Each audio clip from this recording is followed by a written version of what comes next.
दोस्तों आज हम सीखेंगे जीवन परिचय। जीवन परिचय याद कैसे लिखें, एग्जाम में किस तरीके से लिखें। तो ये जो सूरदास जी का जीवन परिचय है वो हम आपको समझाने जा रहे हैं किस तरीके से एग्जाम में लिखना है। ये दोस्तों 5 नंबर का आएगा। 2 जीवन परिचय आएंगे 5-5 नंबर के। एक लेखक का होगा, एक कवि का लिखने के लिए होगा। दो दिए होंगे, 2 लेखक 2 कवि। तो उनमें से एक सूरदास जी का भी आना कंपलसरी है जरूर। तो ये सूरदास जी का जीवन परिचय कैसे लिखा जाएगा, तो 2 आएंगे, क खर क और ख, इस तरीके से आएंगे। ये जो मैंने लिखा हुआ है क और ख, तो इसी तरीके से दोनों जीवन परिचय आएंगे। तो आपको करना कैसे है, ये होगा 5 नंबर का कवाला और खवाला भी 5 नंबर का ही होगा। दोनों को लिखना है जीवन परिचय। और जीवन परिचय में आपको याद क्या करना है या कहाँ से लिखना स्टार्ट करना है।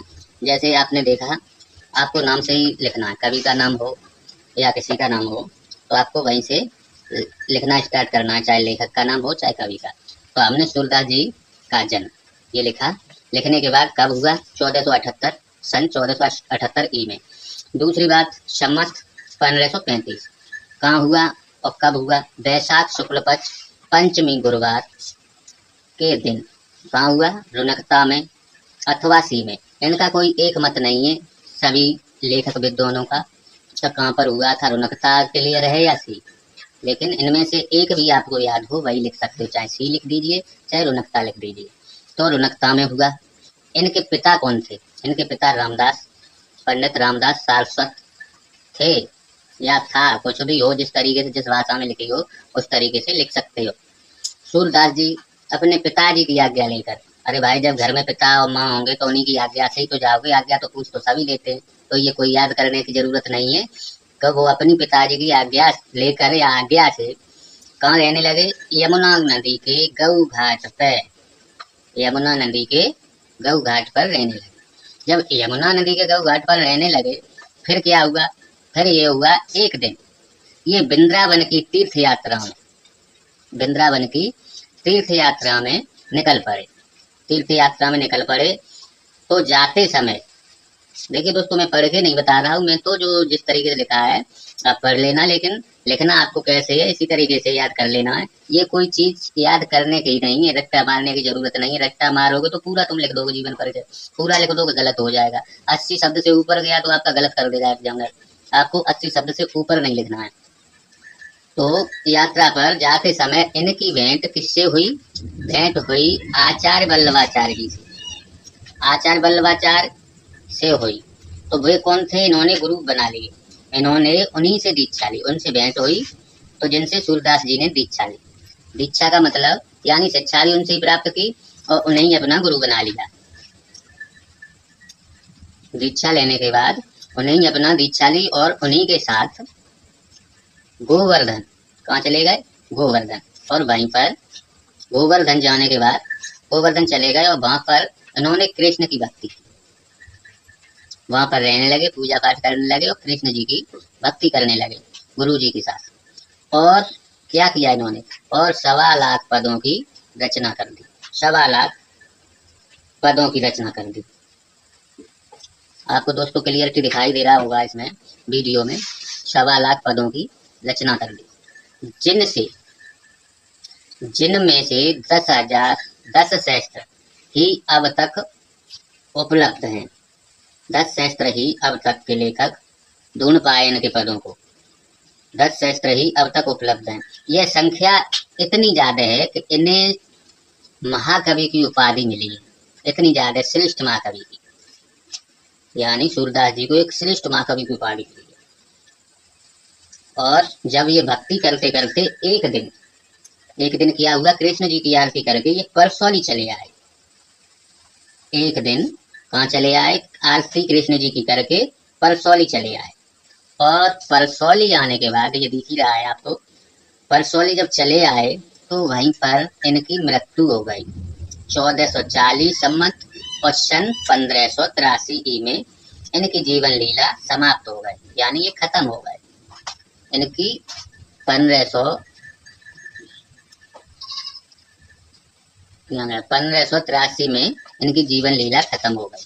तो दोस्तों ये कितने नंबर का बना क्वेश्चन, 3 नंबर का क्लियर हो गया।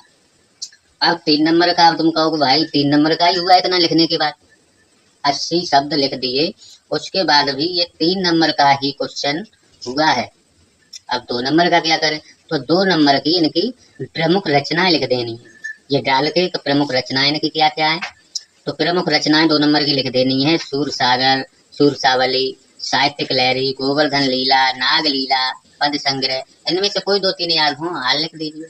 और ये याद रहने वाली चीज है, गोवर्धन लीला, नाग लीला, ये तो आप लोग इनके और भी गायक लोग हैं उनके तरीके से भी सुनते हैं हम तो ये नाग लीला, गोवर्धन लीला याद रहने वाली बनी रहेगी।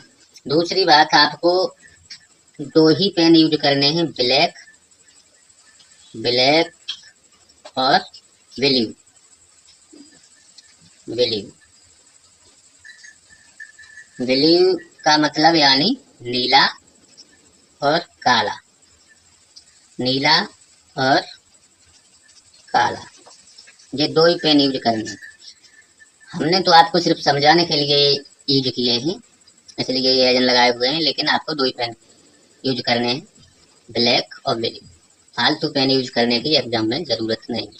और उसके बाद आपको साइड में, आपको फुल तरीके से याद नहीं है, आपको यही सिर्फ मृत्यु याद है और जन्म याद है, तो आपको संक्षिप्त परिचय में लिख देनी है 2-3 चीजें।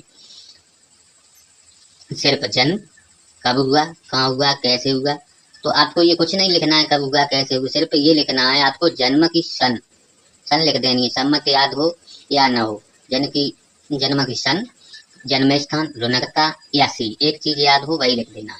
पिता पंडित रामदास सारस्वत, मृत्यु 1583, मान लीजिए हो गया पूरा। हमने तो फिर भी बड़ा बना दिया है, लेकिन निवास स्थान गोवर्धन कर दीजिए, क्योंकि गोवर्धन में इन्होंने शिक्षा प्राप्त की और गोवर्धन में इन्होंने पदों की रचना की और इनकी उन्हीं गुरु जी के पास रहे, तो ये भी जन्म स्थान निवास स्थान भी हो गया गोवर्धन। और इनकी रचना है सूरसागर, सूरसावली, लहरी, ये भी हो गई। और भक्ति, कृष्ण भक्ति, ये तो मैंने फालतू में ही लिख दिया संक्षिप्त में। ये न रचनाएं लिखी जाती ना भक्ति लिखी जाती, कोई जरूरी नहीं है, लेकिन फिर भी एग्जामिनर इसे देख के संक्षिप्त परिचय को ही चेक करके, इसे चेक करके आपको फुल नंबर दे देगा। इसे चेक नहीं करेगा कि आया क्या नहीं, पढ़ेगा नहीं है, इसे टोटल चेक करके फुल नंबर आपको दे देगा। और 5 नंबर का ये क्वेश्चन आपका पक्का हो गया। और 5 नंबर का आप किसी लेखक का तैयार कर लीजिए तो हो गया बराबर 5 + 5 = 10 नंबर आपके पक्के, कोई काटने वाला नहीं। तो दोस्तों इसी तरीके की वीडियो दोबारा से हमारे यूट्यूब पर देखने के लिए हमारे चैनल को सब्सक्राइब जरूर कर लें, जिससे कि नोटिफिकेशन आपको मिलती रहे। आपकी परीक्षा से ही रिलेटेड हम इसी तरीके की वीडियो फिर लाते रहेंगे। यदि आप 90+ नंबर लेके आना चाहते हो, 90% नंबर चाहते हो, तो हमारे चैनल को सब्सक्राइब जरूर करें और 2 से 3 घंटे तैयारी करके आप 90% नंबर ला सकते हैं, कोई दिक्कत नहीं होगी, आपको पता ही। इसी तरीके से आप विजिट करते रहिए। धन्यवाद, फिर मिलेंगे अगली वीडियो।